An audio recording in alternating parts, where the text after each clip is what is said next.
Praise the lord. మన ప్రభువును రక్షకుడును యేసుక్రీస్తు నామానికి మహిమ కలుగునుగాక. ఈ ఉదయకాల సమయంలో ప్రభునందు దేవుని బిడ్డలారా, మరి ఆయా ప్రాంతాల నుంచి, ఆయా రాష్ట్రాలు, ఆయా దేశాల నుంచి ఈ రీతిగా నాతో కలిసి ప్రభు నామాన్ని ఘనపరుస్తున్న విధానాన్ని బట్టి ముఖ్యముగా ముందుగా ఆ దేవాతి దేవునికి మహిమ కలుగునుగాక. మీకు నా హృదయపూర్వకమైన వందనాలు తెలియజేస్తున్నాను. మరి ఈరోజు ఈ యొక్క ఉదయకాల సమయంలో మరి మీ పరిస్థితులు, మీ స్థితిగతులు ఎలాగ ఉన్నాయో ఒకసారి చూసుకుంటారని, మరి ఎవరికి వాళ్ళే పరీక్షించుకుంటారని, కలుగుతున్న పరిస్థితులను దృష్టించుకొని కృంగిపోకుండా, అనేక రకాలైన వాటికి లోబడకుండా, ప్రలోభించకుండా మనము దేవుని యొక్క చిత్తాన్ని నెరవేర్చే ఆయన యొక్క మీద మన మనసు నిలపాలని మనసారా కోరుకుంటున్నాను. ఇక వాక్య ఉపదేశ క్రమంలోకి వెళదాము. నేను చెప్పినవి మరి ఉపమాన రీతిగా చదువు ఉన్న వారికి, చదువు లేని వారికి అర్థం కావాలని ముందుగా ఉపమానాన్ని ప్రకటించాను. ఇప్పుడు మనము కొన్ని పరిస్థితులని, అంటే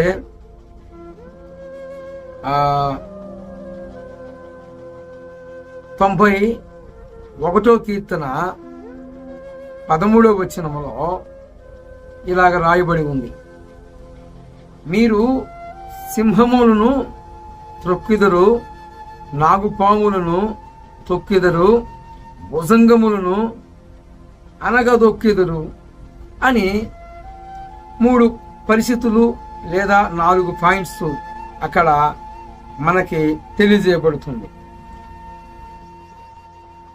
సింహములను తొక్కాలి అంటే అడవిలోకి పోయి తొక్కమంటారా అన్నా అంటారేమో.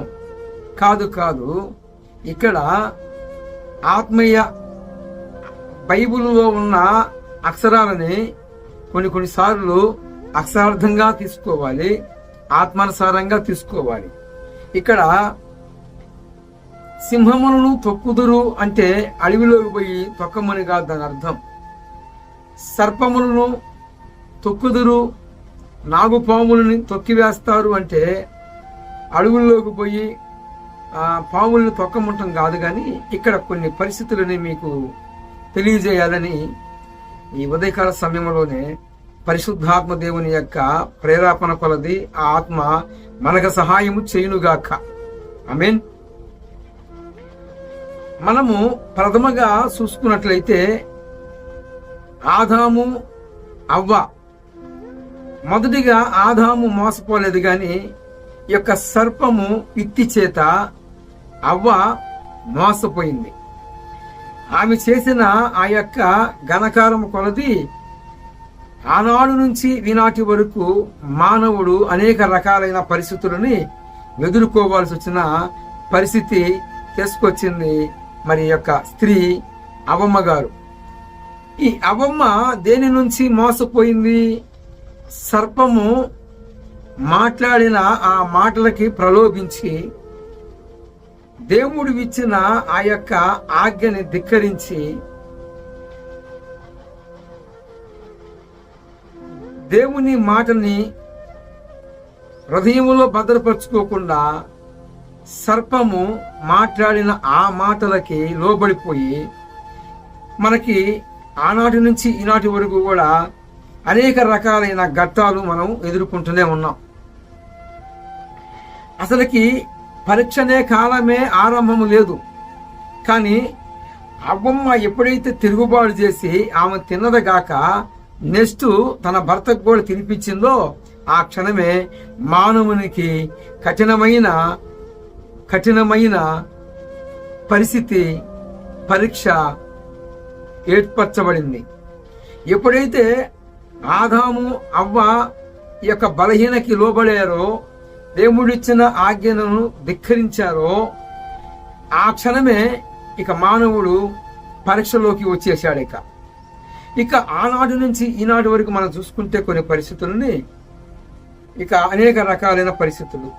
ఒక్కొక్కరు ఫోన్ చేస్తారు, సహోదరులు ఫోన్ చేసి, అన్న రాత్రికాల సమయంలో ఒక కల వచ్చింది, ఆ కలలో సర్పం కనపడింది, ఆ సర్పము మరి మమ్మల్ని ఇలాగా అల్లకొల్లారం చేస్తున్నట్లుగా మాకు కనిపించింది. ఆ యొక్క పరిస్థితిని బట్టి చాలా భయాందోళనకి గురైపోతున్నాం, మా పరిస్థితులు మాకు అర్థం కాని అయోమయంగా ఉన్నది అని చెప్పి ఫోన్ కాల్ చేస్తూ ఉంటారు. వారికి మరలా రెఫరెన్స్ చూపించి మరలా వారిని దయనపరుస్తూ జరుగుతుంది. అయితే ఇక్కడ అవ్వని ఎలా దర్శించాడు అంటే, సర్పములో ప్రవేశం చేసి ఏం చేశాడు, అవ్వను దర్శించాడు. అవ్వమ్మేమో ఇక నువ్వు దేవదూతగా మార్చబడతావు అనగానే ఆ మాటలకు లోబడి వద్దు అన్న పని చేసింది. స్త్రీకి ప్రసన వేద నొప్పులు కలగటానికి కారణమైంది. అనేక రకాలుగా ఒక స్త్రీ మరణ అంచుల్లోకి పోయి మరలా పునర్జన్మ ఎత్తినట్లుగా స్త్రీ ప్రసన వేద నొప్పులు అనుభవించేటప్పుడు చనిపోయామురా బాబు, ఇక దీనికంటే చచ్చిపోవటమే మేలురా అనుకొని ఒక స్త్రీ ప్రసన వేద నొప్పులని పడుతుంది. మరలా బిడ్డ పుట్టినప్పుడు ఆ స్త్రీ ఆ బిడ్డను చూసుకొని తనకు కలిగిన నొప్పులన్నీ కూడా మర్చిపోయింది. ఈ యొక్క పరిస్థితి ఎలాగ వచ్చింది అంటే, అవ్వ చేసిన ఆ యొక్క పాపిష్టి పని వల్ల. ఇంతవరకు బాగానే అర్థమైంది. ఇప్పుడు కలలోకి వచ్చి భయాక్రాంతులుగా మిమ్మల్ని భయకాంతులుగా చేస్తున్నప్పుడు మీరు వాటిని తొక్కివేయాలి ప్రార్థన అనే ఆయుధం ద్వారాగా. నేను చెబుతున్న పాయింట్స్ని స్పష్టంగా రాసుకోండి ప్రభునందు దేవుని బిడ్డలారా. ఇక్కడ కీర్తనల గ్రంథములో 91వ కీర్తన 13వ వచనములో, మీరు సింహములను తొక్కుతారు, సింహముగా పోల్చబడ్డాడు అపవాది. ఏమండి, గద్దించు సింహమనే వాడు వెతుకుతూ ఎవరిని మింగుదనానని తిరుగుతున్నాడట. ఎవరు వాడు? మనకు శత్రువట. ఏమండి, పేతురు రాసిన మొదటి పత్రిక 5వ అధ్యాయము 8వ వచనములో, మీ విరోధి అయిన అపవాది. ఏమండి, వాడు ఎప్పుడు మనకు విరోధిగా చేయబడ్డాడు? అసలు వాడికి మనకు గొడవేమైంది? మనకు గొడవేమన్నా ఉందా? వాడికి మనకి గొడవేమన్నా ఉన్నట్లుగా వాడి మీద ఎప్పుడైనా కానీ నువ్వు ఫైటింగ్ చేసినట్లుగా ఉన్నదా? మరి వాడికి మనకి ఎందుకు అంత కచ్చ? గతములో క్రీస్తుకు ఎలపట్టున్నప్పుడు అనేక కార్యాలు, అనేక మొక్కుబళ్ళు, అనేక రకరకాలైన పరిస్థితులు, అనేక రకాలైన పూజలు, పునస్కారాలు చేశాము కదా. చేసినప్పటికీ మన మీద ఎందుకు పగబట్టాడు?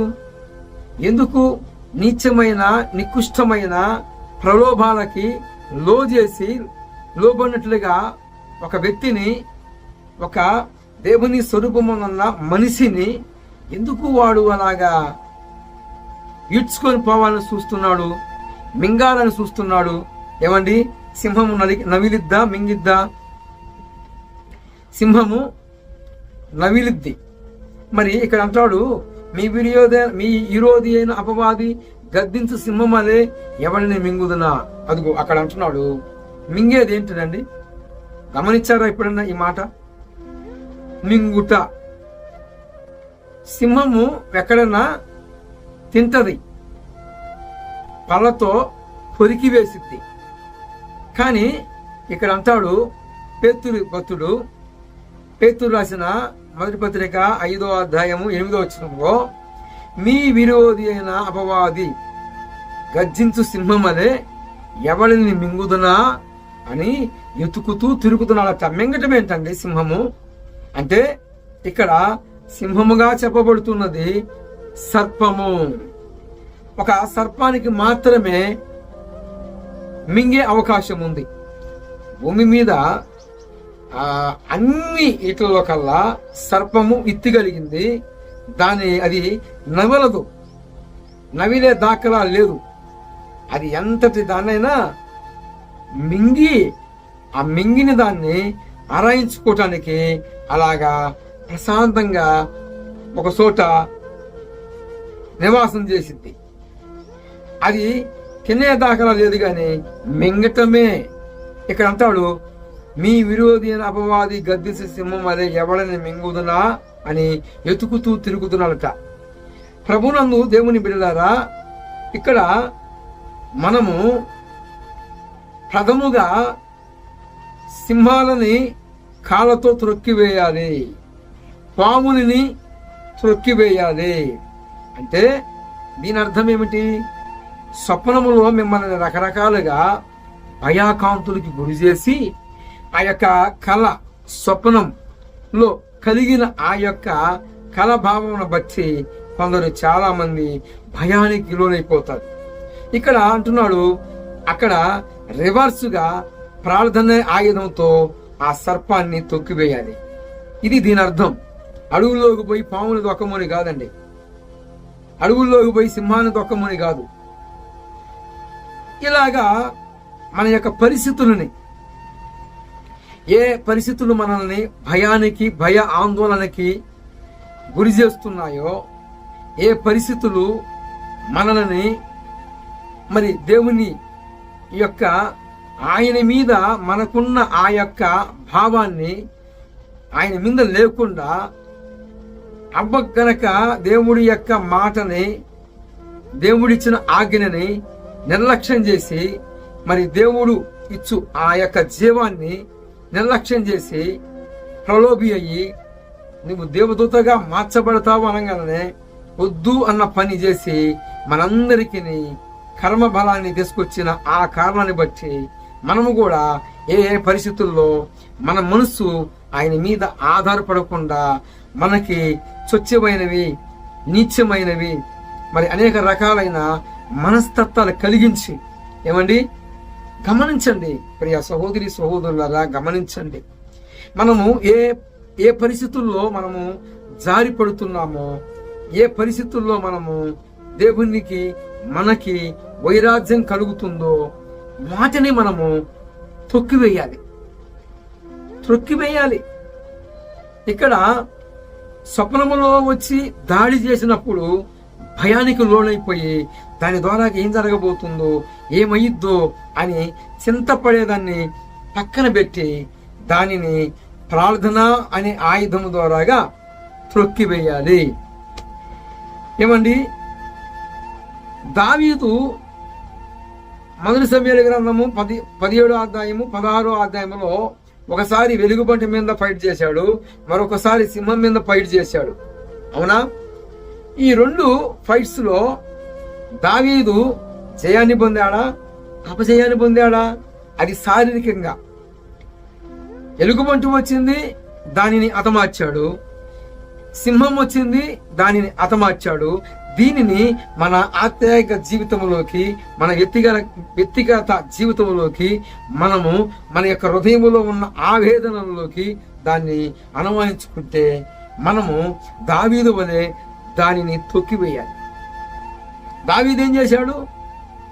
శీఘ్రంగా వాటిని తొక్కివేశాడు. నిన్ను భయానికి లోను చేస్తూ, నిన్ను అతలకుతలము చేస్తూ, నువ్వు ఏ బిజినెస్కి పోయినా కానీ నిన్ను మరి అది జరగదు, అదంతే, ఇది ఇంతే, నా బతుకింతే, నా పరిస్థితి ఇంతే, నేను ఎవరికి పనికిరాను, నేను ఏం చేస్తున్నాను, అసలు నా బతుకెందుకు, అసలు నేను ఎందుకు తేబడ్డాను, నా పరిస్థితి ఏంది, అర్థము పరమార్థము లేకుండా బతుకుతున్నాను అని చెప్పి నీకు నీవే శపించుకోవద్దు, శాపగ్రస్తమైన మాటలు పలకవద్దు. ఇవి లోకస్తులుగా ఉన్నవారు దేవుని మీద ఆధారపడలేదు కాబట్టి వారికి కలుగుతాయి. వారి మాటే వారికి తీర్పుగా సాతానుడు చేస్తాడు, దుష్టుడైన సాతానుడు.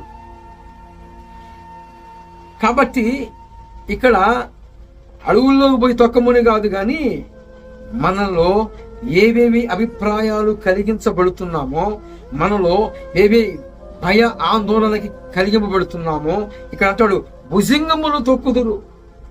ఇక్కడ భుజంగములు అనగా మనకు కలుగుతున్న పరిస్థితులంట మనము గుర్తుపట్టాలి.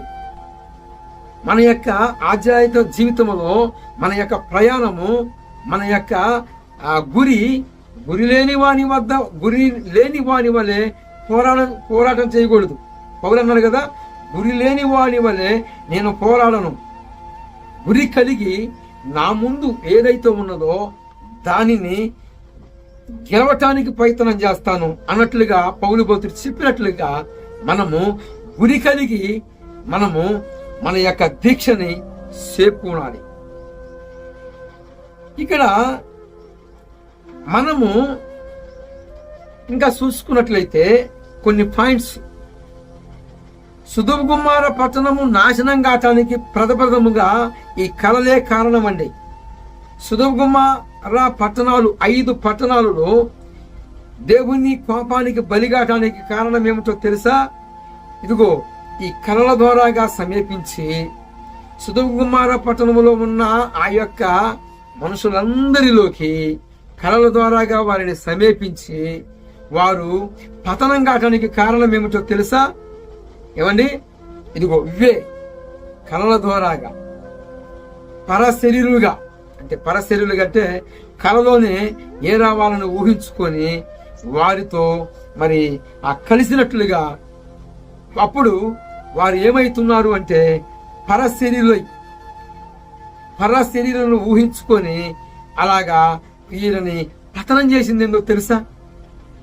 మనకి యోధా రాసిన పత్రిక స్పష్టంగా సాక్ష్యం ఇస్తుందండి. ఏంటిది అంటే యోధా రాసిన పత్రిక 1వ అధ్యాయము 6వ వచనములో ఇక అంటారు, అక్కడ వారి ప్రధానత్వమును నిలుపుకోనక వీరి వలనే సొదొమ గొమొర్రా చుట్టుపక్కల ఉన్న 5 ప్రాంతాలు వీరి యొక్క కలల ద్వారాగా వీళ్ళు కలలలోకి వెళ్ళారట, వారిని సమీపించారట. వారు పరశరీరులుగా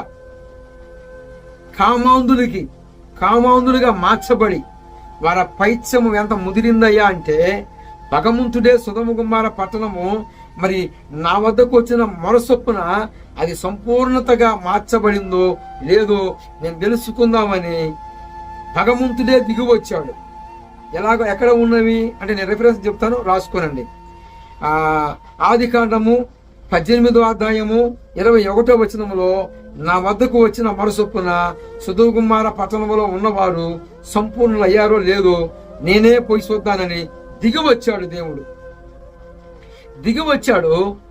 మరి అదే ఆదికాండము 19లోనేమో లోతు ఇంటికి ఈ దేవదూతలు, అక్కడ దేవుడు దిగివచ్చాడు, ఇక్కడ దూతలుగా పిలువబడ్డాడు. అయితే ఈ యొక్క సొదొమ గొమొర్రా పట్టణంలో ఉన్న వారి యొక్క ఏమండి పైత్యం ఎంత ముదిరిందంటే భగవంతుడే వస్తే వీరి యొక్క కామ క్రోధ మోహాలకి మదమత్సరాలకి అంతు లేకుండా పోవటానికి కారణం ఏమిటి? అంత పైత్యం మొదటానికి కారణం ఏమిటి అంటే ఒకటే కారణము, ఈ సొదొమ గొమొర్రా పట్టణంలో వాళ్ళు చుట్టుపక్కల దాని ప్రాంతంలో ఉన్నవారు నాశనం కావటానికి కారణము హేతువు ఏమిటంటే కలల ద్వారాగా ఏమండి వారి యొక్క ప్రధానత్వమును నిలుపుకోనక వారికి ఒక స్థలాలు ఉన్నాయి. కనిపించని ఈ లోకములో, భూలోకమే కాదండి, కొన్ని లోకాలు ఇవ్వబడి ఉన్నాయి. వారు మనకంటే శ్రేష్ఠులుగా చేయబడ్డారు. మానవ జాతి, మానవ సృష్టి ముందల దేవుడు దూతలుగా ఆయనకి ప్రథముగా ఆయన కోసము దూతాలని నిర్మించుకున్నాడు. అయితే వీరేం చేశారంటే దేవుడు పెట్టిన ఆ స్థలాలలో నుంచి వారు అధిగమించి వారి నివాస స్థలాలను వదిలిపెట్టి కలల ద్వారాగా మానవులలోకి సమీపించి, మనం ఎక్కడే ఉంటాము, ఎక్కడో అమెరికాలో ఉన్నట్టు కలగంటాం. మనం ఎక్కడే ఉంటాము, ఒక సినీ నటుల కాడికి వెళ్ళినట్లుగా కలగంటాం. అంటే మనము కాదు, కలుగుతున్న పరిస్థితులను దృష్టించుకొని ఈ యొక్క కళలు అనేకులకు కలుగుతాయి. మన ఆత్మ ఎక్కడికెక్కడికో వెళ్ళి వచ్చి సంచారం చేసి వచ్చిద్ది. అవునా? కళలు వస్తున్నాయంటే చేతులు ఎత్తముంటే చాలా మంది చేతులు ఎత్తుతారు. ఆ కళల్లో మరి దైవ దర్శనము, దైవము భగవంతుడు చూపించేవి కొన్ని ఉన్నాయి, దుష్టుడైన అపవాదైన సాతానుడు చూపించేవి కొన్ని ఉన్నాయి. వాటిని గుర్తుపట్టాలి. అవి అలాగా వచ్చినప్పుడు వాటిని వెంటనే ప్రార్థన అనే ఆయుధముతో తొక్కి పట్టాలి కాళ్ళ కింద. Praise the lord. ఈ సొదొమ గొమొర్రా పట్టణము నాశనం కావడానికి హేతు ఏమిటయ్యా అంటే, ఈ దేవదూతలకి ఒక స్థలము, నివాసము, ఒక స్థలము కేటాయించబడింది. కానీ వారి యొక్క నివాసాలను వదిలిపెట్టి మనుషులలోకి ప్రవేశం చేశారు. ఎలాగ చేశారు? ఆత్మను వాళ్ళు ఏమండి, వాళ్ళకి స్వరూపము లేదు, కానీ వారు మరి ట్రాన్స్ఫర్ అయ్యే యొక్క శక్తి, కొన్ని శక్తులు ఇచ్చాడు భగవంతుడు. మరి తీసేయచ్చు కదన్నా, ఎందుకన్నా ఈ తలకాయ నొప్పి అంటే? మరి నీ రంగు కూడా బయటపడాలిగా. ఏమండి, పెచ్చది లేకపోతే, శత్రువు అనేవాడే లేకపోతే అసలుకి ఎలాగా నువ్వు హీరో అయిపోతావు? నువ్వు హీరో కావాలంటే మరి శత్రువుని పోరాడాలి. ఇక్కడ దావీదుని మనం తీసుకున్నట్లయితే, మరి దావీదుకి సంపోటీగా అక్కడ గొలియాతు ఉన్నాడు. గొలియాతుని జయించకపోతే దావీదు మరి ఇశ్రాయేలు ప్రజలందరికీ రాజుగా మార్చబడు. అంత మాత్రమే గాక బాలుడైన దావీదు గొలియాతుని జయించినప్పుడు జయధ్వనులతో గణపరచబడ్డాడు. ఆ గణాలన్నీ కూడా ఉండేవి కావు. ఆ గణకేతు కోత కాదు కానీ, గణపరచటానికి కాదు కానీ, రోషం కలిగి దేవుని పక్షమున దావీదు యుద్ధం చేశాడు. ఆ యుద్ధము యెహోవాది అన్నాడు. ఆ యుద్ధము యెహోవాది అన్న ఆ కారణాన్ని బట్టి భగవంతుడు దావీదుని వాడుకున్నాడు. కానీ జయము ఏమైంది? అపజయం కాల, జయం వచ్చింది. గొలియాతుని ఏం చేశాడు? హతమార్చాడు. ఏమండి, శత్రువే లేకపోతే, సంపోటీగా ఎదురు లేకపోతే, అయినా మనము మన శత్రువుని అయిన అపవాదిని మనం జయించలేము. వానికి కొన్ని దీవశక్తులు ఉన్నాయి. మనమేమో ఏమీ లేని వారిమి. కానీ మన పక్షమున ఉన్నవాడు వానికంటే గొప్పవాడన్న సంగతి నువ్వు గుర్తుపట్టుకోవాలి. యెషయా గ్రంథము 26వ అధ్యాయము 3వ వచనం, ఎవరి మనసు నీ మీద ఆనుకునునో, ఏమండి, ఎవరి మనసు నీ మీద అంటే నా మీద కాదండి, మనందరి మనసు భగవంతుని మీద ఆనుకోవాలి. అప్పుడు ఎన్ని పరిస్థితులు ఎదురైనా మనశ్శాంతి కలిగి ముందుకు పోతావు. ఎన్ని భుజంగాలు వచ్చినా, ఎన్ని సర్పాలు వచ్చినా, ఎన్ని సింహాలు వచ్చినా వాటన్నిటిని శీఘ్రంగా నీ పాదాల కింద తొక్కి పడతావు. ఈ తొక్కి పడటానికి మరి మధ్యలో ఒక క్రియ ఉంది. ఏంటంటే విశ్వాసం అనే డాలు. విశ్వాసం అనే డాలు ద్వారాగా సందేహపడక నువ్వు ప్రార్థన చేస్తావు. ఆ ప్రార్థనలో అడిగినవన్నీ కూడా పొందుకున్నామని విశ్వసించాలి. హెబ్రీ పత్రిక 11:6 వచనం, 11వ అధ్యాయము 6వ వచనంలో ఆయన ఉన్నాడని నమ్మాలి, విశ్వసించాలి. విశ్వాసము ద్వారాగా ఇదివరకు ఎరగనివన్నీ కూడా అబ్రహాము కావచ్చు, నోవాహు కావచ్చు, వారందరి కూడా తెలియనివన్నీ కూడా విశ్వాసము ద్వారాగా వారు జయించారట. వీరుల జాగ్రత్త మనకి హెబ్రీ పత్రిక 11వ అధ్యాయంలో మనకి కనపడింది. వారు అది వరకు వెరగనివన్నీ కూడా వారు నమ్మారు, విశ్వసించారు. ఆ యొక్క విశ్వాసము ద్వారాగా వారు ఊహించనివన్నీ కూడా జయించారు. నీవు మరి మొబైల్ షాపులో ఉండవచ్చు, నీ పరిస్థితి నీకు అర్థం కాకపోవచ్చు, ఏదో బిజినెస్ చేసుకుంటూ ఉండవచ్చు, మరి రెక్కాడితే దొక్కాని పరిస్థితిలో ఉండవచ్చు, కటిక దరిద్రతను నువ్వు వెళ్ళబోతూ ఉండవచ్చు. కానీ నీకు కలుగుతున్న పరిస్థితులన్నిటిని పెట్టుకొని నీవే కుప్పేసుకొని నీకు నీవే చెప్పించుకుంటా, సందేహపడతా, అనేక రకాలుగా మరి అర్థం కాకుండా నీ పరిస్థితి దిగజారిపోయే దాంట్లోకి ఊబిలోకి వెళ్ళిపోతున్నావేమో. జాగ్రత్త. అక్కడే మనము గెలవాలి. ఇక్కడ మనం చూసుకున్నట్లయితే ప్రభువునందు దేవుని బిడ్డలారా, యేసు ప్రభు వారు మానవునిగా బాలుడిగా ఉన్నప్పుడే, 2 సంవత్సరాల బాలుడిగా ఉన్నప్పుడే సాతానుడు, శత్రువైన సాతానుడు యేసు ప్రభు వారిని హతమార్చాలని ఏ రోజులోకి వచ్చాడు. ఈ ఏ రోజు రాజు, యూదుల రాజు పుట్టినవాడు ఎక్కడో ఏ రోజుకి అర్థం కాల. కాబట్టి ఆ చుట్టుపక్కల ఉన్న గ్రామాలలో ఉన్నవారు 2 సంవత్సరాల బాలుల్ని శిరస్త్యాగం చేయమని ఆజ్ఞ జారీ చేశాడు. అలాగనే యేసు ప్రభు వారు సిలువలో ప్రాణం పెట్టిన దాకా మనకి మోడలుగా అనేక రకాలుగా పరిస్థితులు మనకు ముందున్న మన అన్న యేసన్న వాటన్నిటిని జయించాడు.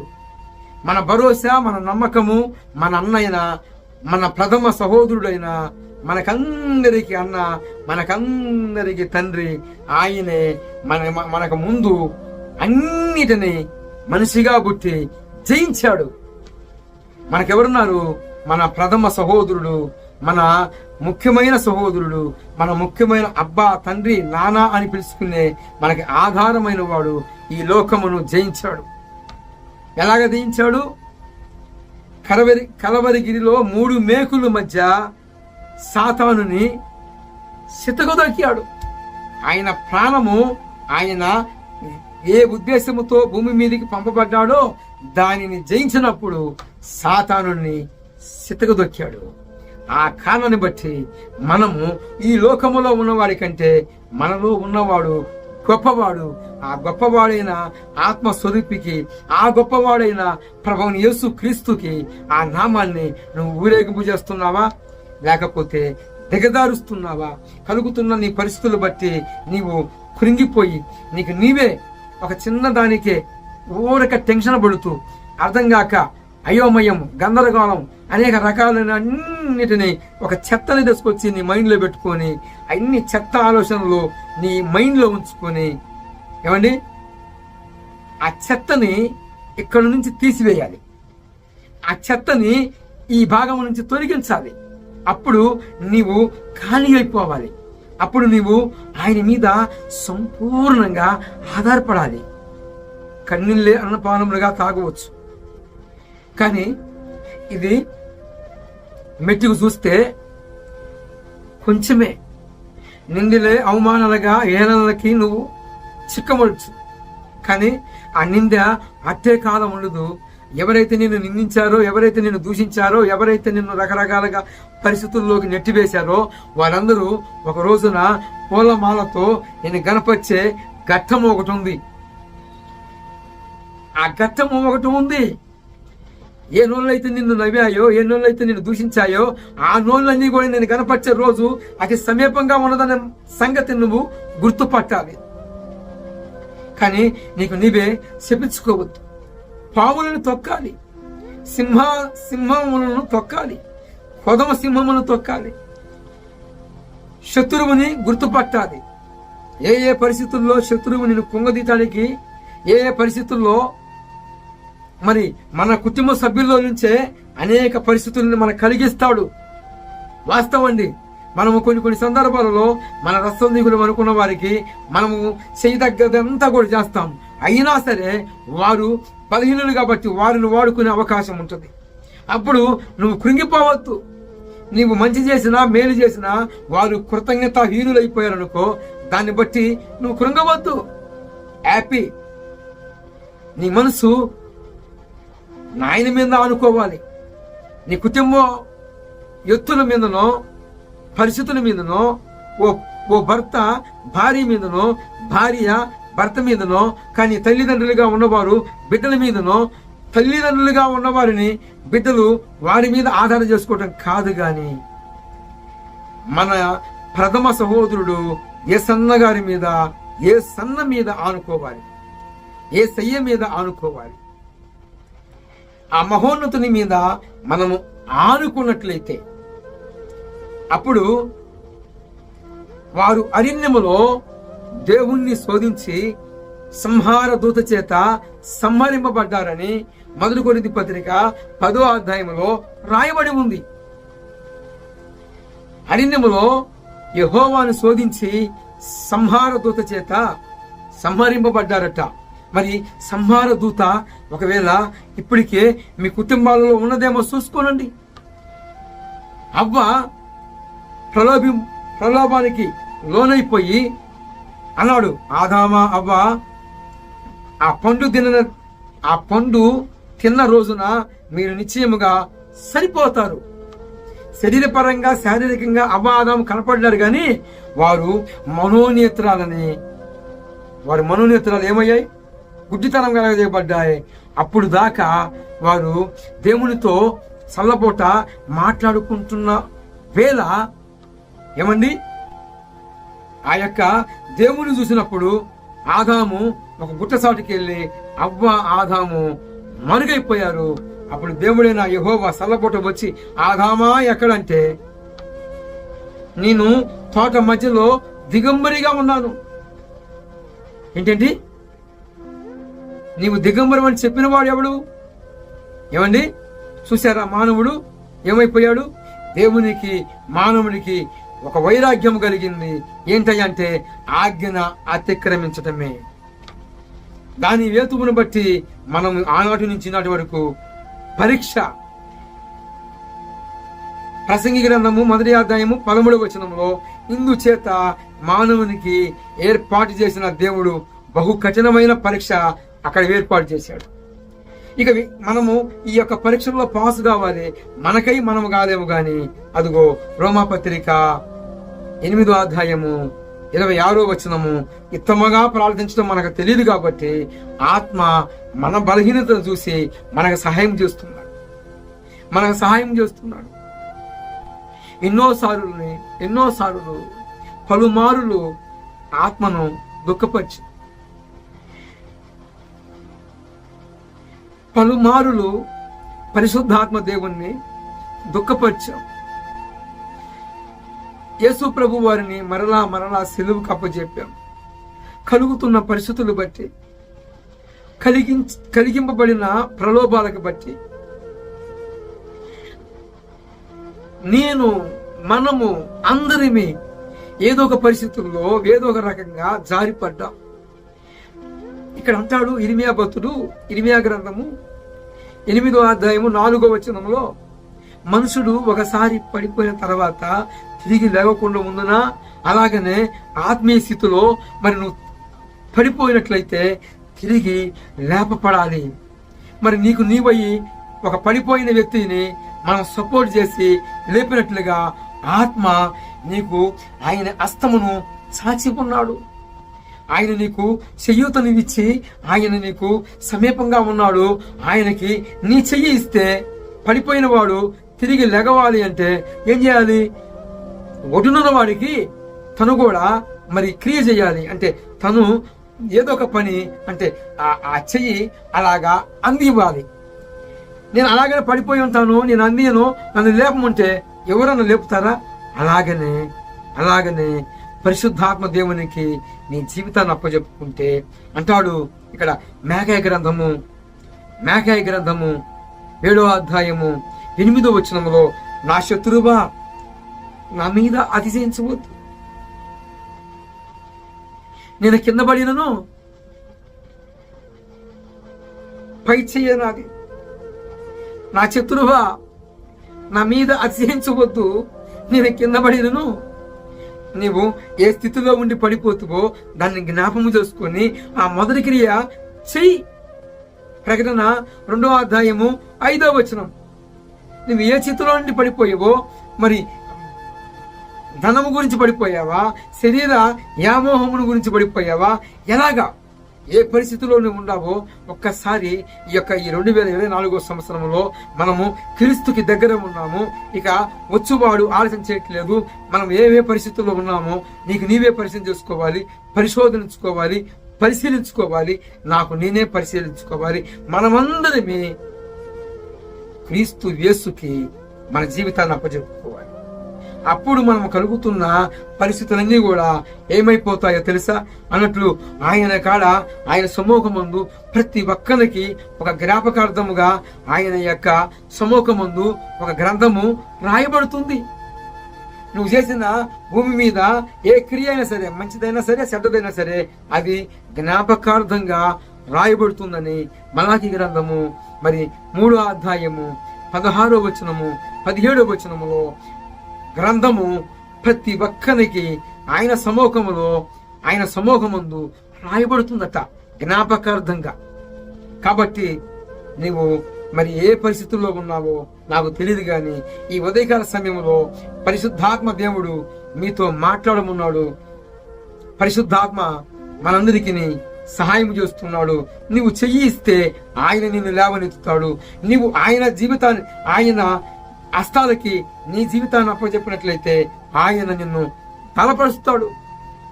అంటాడు, నా శత్రువా నన్ను మీద అత్యించవద్దు, కింద పడినను నువ్వు జారిపోయి పడ్డావా, తెలిసి పడ్డావా, వేటగాడి చేత బాణాల చేత గాయపరచబడ్డావా, అయితే ఆ గాయములన్నీ కూడా విదిలించుకొని లేవు.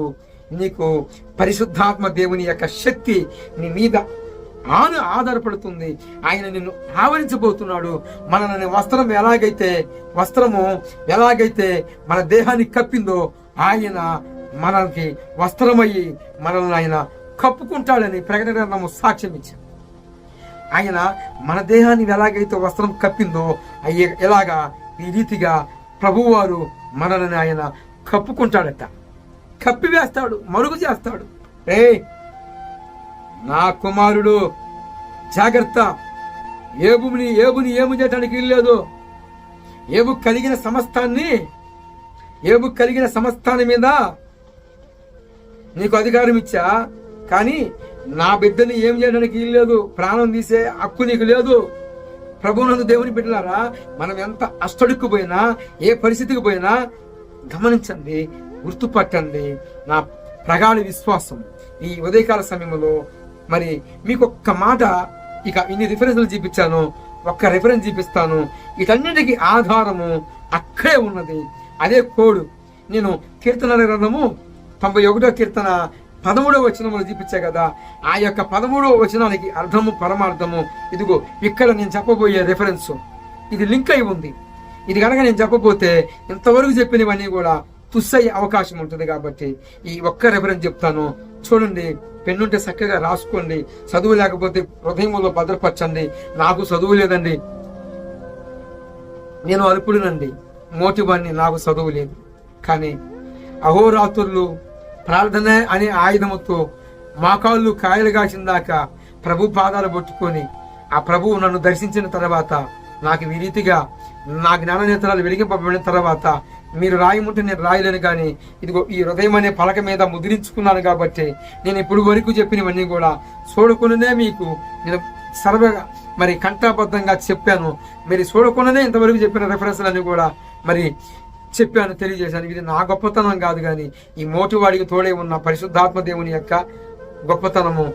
నేను రుణస్థుడిని, మీరు రుణస్థులే, కానీ సర్వదా నేను నా ప్రాణం పోయేంత వరకు కూడా నా ప్రభు అయిన ఆత్మకు, పరిశుద్ధాత్మ దేవునికి నేను సదాకాలము రుణస్థుడిని. దేవాది దేవుడికి, యేసు ప్రభు వారికి మహిమ కలుగునుగాక. రిఫరెన్స్ చెప్తాను, రాసుకోనండి. రోమాపత్రిక 16వ అధ్యాయము 20వ వచనములో మన సమాధానకర్తగు దేవుడు సాతాన్ని శీఘ్రంగా మన పాదాల కింద ఉంచాడండి. Praise the lord. సమాధానకర్తయగు దేవుడు సాతానుని మన పాదాల కింద ఉంచాడట. ఇక భయం ఏంటి? ఏమండి, వాడు ఎక్కడున్నాడు? మన పాదాల కింద ఉన్నాడు. ఇంకా వాడికి ఎందుకు అంత పగ, వాడు ఎందుకు మన మీద శత్రుత్వం అంటే, రేపటి దినాన అనేక కోటాను కోట దేవదూతల సమూహమందు, ఏమండి ఈ మాట ఒక్కడి గుర్తుపెట్టుకోండి. ఇంతవరకు చెప్పినవన్నీ కూడా భద్రపరచుకోండి. ఇగో ఈ రిఫరెన్స్ కూడా రాసుకోండి. మొదటి కొరింథీ పత్రిక 6వ అధ్యాయము 3వ వచనములో, మనము దేవదూతలకి తీర్పు తీర్చబోతున్నామని మీరు ఎరగరా అన్నాడు పౌలు భక్తుడు. మనమట దేవదూతలకి తీర్పు తీర్చబోతున్నామట. శత్రుత్వం ఇక్కడ వచ్చిందండి. లేకపోతే క్రీస్తుకు ఎలపట్టున్నప్పుడు నేను అనేక పూజలు పునస్కారాలు ఎన్నో చేశానండి. ఆఖరికి అరిచేతుల్లో, అదిగో చూడండి, నా అరిచేతుల్లో మచ్చను చూసారా? గమనించండి. ఇదిగో ఈ భాగంలో అరిచేతుల్లో ఆరతి కొప్పర వెలిగించి ఈ పుట్టుమచ్చలాగా కనపడుతుంది కదా, ఇక్కడ ఈ భాగంలో సెంటర్ పాయింట్ లో చూస్తారా? చూడండి, అదిగో గమనించారా? ఎన్నో పూజలు ఆర్తకర్పూరం వెలిగించి ఎన్నెన్నో రథాలు పాము వలె కింద నేల మీద పడుకున్న రోజులు ఉన్నాయి. తిరుపతి 33 దారులు పోయి వచ్చిన దాఖలాలు ఉన్నాయి. మరి కనపడిన దేవతలు దేవుళ్ళు అని చెప్పితే వాటన్నిటికి మొక్కిన దాఖలాలు ఉన్నాయి. ఆఖరికి కొందరు నొచ్చుట మీద ఇక్కడ కుంకుమ పెడతారు, కానీ నేను అదే కుంకాన్ని కడుపులో దాగేవాడిని. ఇందుకు దేవుడే సాక్షి. చేయకుండా చెప్పను. ఒక క్రైస్తవుడు లేని వాటిని ఉన్నవాటిగా, లేని వాటిని ఉన్నవాటిగా, ఉన్నవాటిని లేని వాటిగా చెప్పేవాడు కాదు. క్రైస్తవుని యొక్క జీవితంలో సాక్ష్య జీవితం యథార్థంగా ఉంటుంది. నేను చూపించాను, అరిచేతిలో ఆర్త కుప్పలు వెలిగించాను. అంత మాత్రమే కాకుండా ఇక్కడ దర్శించేదాన్ని ఇక్కడ నొసటి మీద, ఈ లాలాజలంలో నొసటి మీద ధరింపజేసే కుంకాన్ని ఇక్కడ పెట్టకుండా నేను కడుపులోకి తీసుకునేవాడిని. భక్తి పరిపెట్టుగా ఉన్నది, కానీ భక్తిలో శక్తి లేదన్న సంగతి నాకు అర్థం కాల. నా మనోనేత్రాలు వెలిగించబడిన తర్వాత యోహాను సువార్త 1వ అధ్యాయం 9వ వచనంలో లోకములోకి ఒక వెలుగు వస్తుంది, అది అందరిని వెలిగిస్తానికే వస్తుంది, ఆ వెలుగే నిన్ను నన్ను వెలిగించిన సంగతి మరవవద్దు.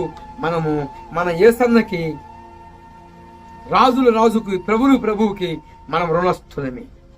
ఈ మాటల చేత మీ జీవితాన్ని ఇప్పుడు దాకా చెప్పిన పాయింట్స్ లో మీ పరిస్థితులు ఎలాగ ఉన్నాయో చూసుకొని మరి మీరు ఆయన మీద మీ మనసుని ఆనుకుంటారని చెప్పిన రిఫరెన్స్లన్నీ కూడా భద్రంగా రాసుకోనండి. ఒకవేళ చదువు లేదా నాలాగా ఇది ఇక్కడ ఈ స్థానంలో ముద్రించుకోనండి. కాబట్టి ప్రభువునందు దేవుని బిడ్డలారా, ఈ మాటలు ఒక మనుషుడు చెప్పిందేనని చెప్పి టేజీగా తీసుకున్నారా? నేను దోషిని కాదు. పరిశుద్ధాత్మ దేవుడు నాలో ఉండి మీతో మాట్లాడుకున్నాడు. ఈ యూట్యూబ్ ఛానల్లో అనేక రకాలైన వారు పరిచయమవుతున్నారు, రకరకాలైన వాళ్ళు ఉన్నారు. వారిలో దిగజారిపోయిన వాళ్ళు ఉండొచ్చు, కింద పడిన వారు ఉండవచ్చు, వారి ఆత్మీయ స్థితిలో అత్తడికి స్థానంలోకి వెళ్ళిపోయిన వారు ఉండవచ్చు. ఒక సాయిచ్చు మీకే ఇచ్చాడు. మీ హస్తము పరిశుద్ధాత్మ దేవునికి అందించండి. ఆయన మీరు ఏ పరిస్థితుల్లో పడినా, దొంగ ఊబిలోకి పోయినా, అంటే నిజానికి వాస్తవంగా మనం అక్కడక్కడ ఊబులు చూస్తాం, అవి చూస్తే గట్టిగానే ఉంటుంది, కానీ మనం కాలేసినప్పుడు కిందకు దిగిపోతాం. అలాగనే మరి మన యొక్క ఆత్మీయ జీవితంలో కింద పడిపోయినట్లయితే మీ హస్తము ప్రభువారికి ఇవ్వండి. ప్రభువు లేవనెత్తుతాడు. మనము పాపులమని ఒప్పుకున్న వెడల ఆయన నీతిమంతుడు. ఆయన మన పాపము నుండి, మన పాపము నుండి ఆయన రక్తము మనల్ని ఖైదనముగా విమోచించి మనల్ని నీతిమంతుడిగా తీర్చిద్దని యోహాను రాసిన పత్రిక 1వ అధ్యాయము 8వ వచనములో ఈ మాటలు ఉన్నాయి. మనము నీతిమంతులమని చెప్పుకుంటే, పాపము లేని వారమని చెప్పుకుంటే జాగ్రత్త, మనము ఆబద్ధికులమై మన దేవుని కూడా ఆబద్ధం చేస్తామని చెబుతుంది లేఖనం. కాబట్టి మీ యొక్క స్థితిగతులు ఎలాగ ఉన్నాయో చూసుకొని నేను చెప్పిన ఈ యొక్క మాటలను టెక్టేజ్గా తీసుకోరని నా ప్రగాఢ విశ్వాసం. మీ జీవితాలను సరిచేసుకొని రానున్న రోజుల్లో మీరు కూడా నేను ఎలాగైతే బోధిస్తున్నానో, నేను ఎలాగైతే చూడకుండా చెప్పే అంత ఆ యొక్క పరిశుద్ధాత్మ దేవుడు నాకు సహాయపడుతున్నాడో మీకు కూడా అలాగా సహాయం చేయనుగాక. ఆమేన్. యాకోబు 1వ పత్రిక 1వ అధ్యాయము 5వ వచనం, మీలో ఎవరికైనా జ్ఞానముగా కొదువై ఉన్నట్లయితే నా వద్ద అడిగి పుచ్చుకోమన్నాడు, నేను పుచ్చుకున్నాను, మీరు కూడా పుచ్చుకుంటారని నా ప్రగాఢ విశ్వాసం. ఈ మాటలు మన హృదయంలో భద్రపరచబడును గాక, దుష్టుడు దొంగలించుకును గాక. ఆమేన్.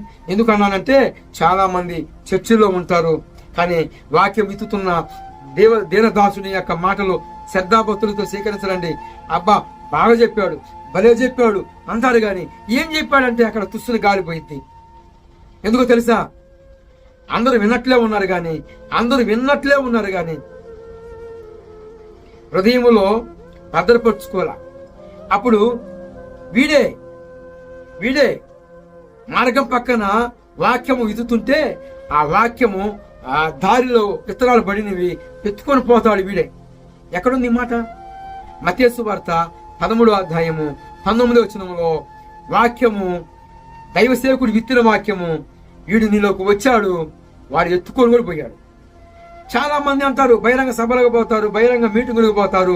మరి రాత్రికాల సమయంలో మరి వచ్చిన ఏంటి, వాక్యం ఏం చెప్పాడు అంటే భలే చెప్పాడు, ఆహా ఏం చెప్పాడు, ఆహా ఏమి చెప్పాడు అంటారు. కానీ అసలు వాక్యం ఏంటి, అంశం ఏమిటి, దాన్ని బట్టి మీరేం నేర్చుకున్నారు, మరి మీరు ఎలాగ ఉంటారు అనేది మనం అడిగితే అక్కడ తుస్సైపోతారు. ఎందుకో తెలుసా, వాక్యాన్ని హృదయంలో భద్రపరచుకోలేదు, దుష్టుడు వచ్చాడు దొంగలిచ్చాడు.